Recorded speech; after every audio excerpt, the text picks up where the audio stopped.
नमोस्तु श्री उमेश जैन अजमेर से आपके श्री चरणों में अपनी शंका रख रहे हैं। हे गुरुदेव, क्या हमें दुकान में मंदिर बनाना चाहिए? अगर बनाते हैं तो हमें मंदिर में क्या भावना रखनी चाहिए? कृपया मेरी शंका का समाधान करें। नमोस्तु श्री। दुकान में मंदिर, पहली बात तो मंदिर जो है शिखरबद्ध होता है, इसलिए मंदिर कहीं बनता नहीं है। मंदिर तो वहीं होता है जहाँ पर शिखर बनते हैं। तो क्या बनते हैं? तो हमने तो यही पढ़ा है, गृह चैत्यालय, घर में चैत्यालय बनाना। दुकान में चैत्यालय बनाना ऐसा हमने कहीं पढ़ा नहीं है कि दुकान में, फैक्ट्री में चैत्यालय बनाना। तो बनते तो हैं, तो क्या बनाना फिर हम? आप अब वहाँ पर अपना जो है पूजा स्थल बना सकते हैं।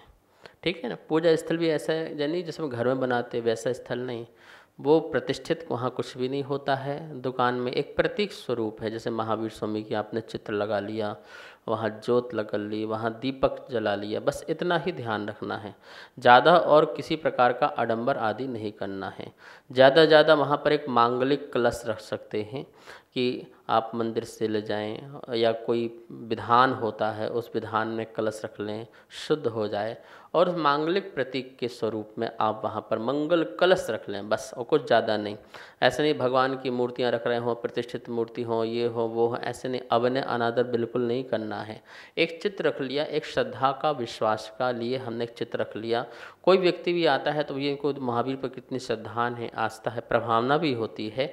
वहाँ तरह तरह के व्यापारी लोग आते हैं, बिजनेस लोग आते हैं, दुनिया से आते हैं, तो उन्हें ये भी लगता है कि ये जैन ही लोग हैं, महावीर को पूजने वाले हैं, अहिंसक हैं, ऐसे विचार भी उनके मन में आते हैं। इसलिए वहाँ महावीर स्वामी की फ़ोटो रख लें, धूप बत्ती आदि करने के लिए स्थान बना लें, एक मंगल कलश रख जाए, बस। इससे ज़्यादा और कुछ वहाँ पर अपन को रखने की ज़रूरत नहीं है।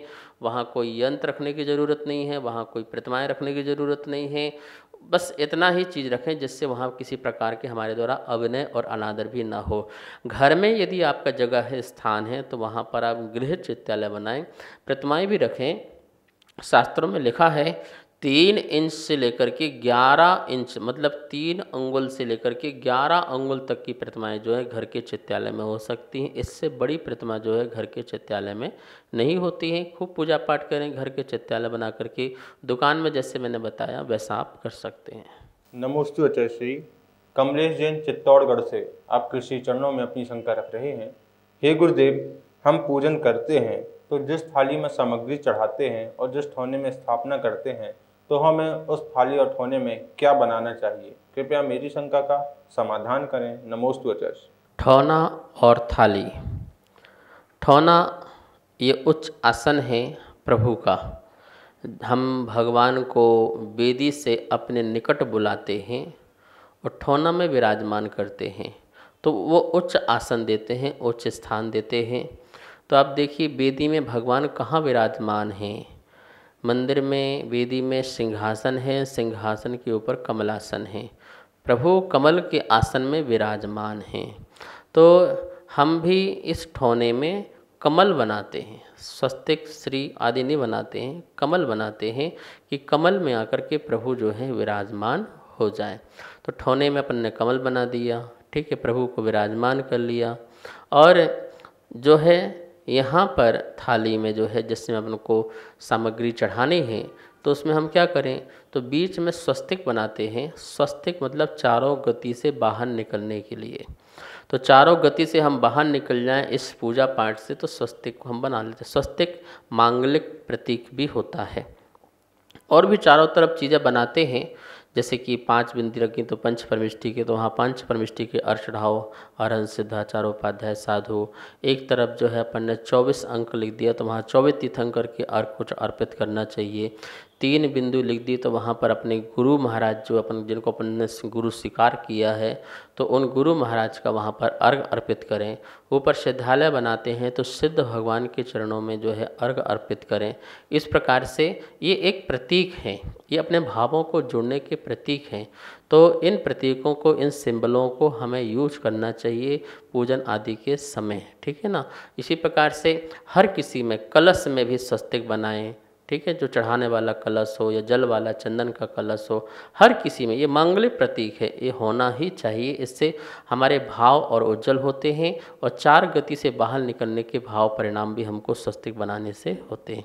तो इस प्रकार से ठौना में फूल और स्वस्तिक आदि थाली में बनाना चाहिए। नमस्ते आचार्य श्री। मालती जैन बड़ौस से आपके श्री चरणों में अपनी शंका रख रही हैं। हे गुरुदेव, हम जमीकंद का त्याग कर देते हैं, लेकिन ऐसे बहुत से जमीकंद होते हैं जिनको हम सुखाकर यूज करते हैं और ग्रहण भी करते हैं, तो क्या यह उचित है?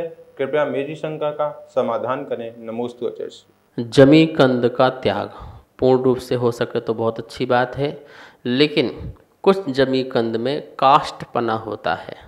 जैसे अदरक है, सूख कर की सौंठ बन जाती है। जैसे गीली हल्दी है, वो सूखी हल्दी बन जाती है। तो ऐसी जो चीज़ें हैं, जैसे मूंगफली है, उस मूंगफली में भी काष्ठपना है, ठीक है ना। तो ऐसी जो चीज़ें हैं उनको औषधि आदि के रूप में जो है ग्रहण करने को मना नहीं किया, क्योंकि किसी प्रकार की उस जीव द्वारा जीव हिंसा नहीं होती है, क्योंकि जीव अपने आप ही उससे विदा हो जाता है। लेकिन कुछ ऐसे जमीकंद हैं जिनको सुखाने पर वो सूखते नहीं हैं, वो उनमें काष्ठपना नहीं आता है, अपितु वो सड़ने लगते हैं। जैसे आलू को आप रख दीजिए तो आलू सूखेगा नहीं, वो सड़ेगा, लेकिन अदरक को रखोगे तो वो सूख जाएगा और सौंठ आदि बन जाएगा। तो इस प्रकार से जमीकंद में कुछ जमीकंद जो हैं जीव रहित हो जाते हैं, इसलिए वो ग्राही हैं।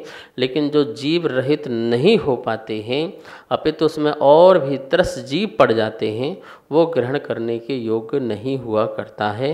इस प्रकार का सावधानी जो है श्रावक अपने मन में रखे और इस बात को ध्यान में रखते हुए अपने व्रतों का पालन आदि करे। और यदि हमारी लालसा पूर्ण रूप से समाप्त हो सके तो आप उससे भी ग्रहण मत करो। कोई ज़रूरी थोड़ी है कि आप सौंठ खाओ, ज़रूरी थोड़ी है कि हल्दी खाओ। ऐसे कितने भी साधु हैं जो हल्दी का भी त्याग कर रखा है, सौंठ का भी त्याग कर दिया है, मूंगफली का भी त्याग कर दिया है। ठीक है, आपकी त्याग तपस्या साधना उत्कृष्ट है तो आप इसका भी त्याग कर सकते हैं, ठीक है।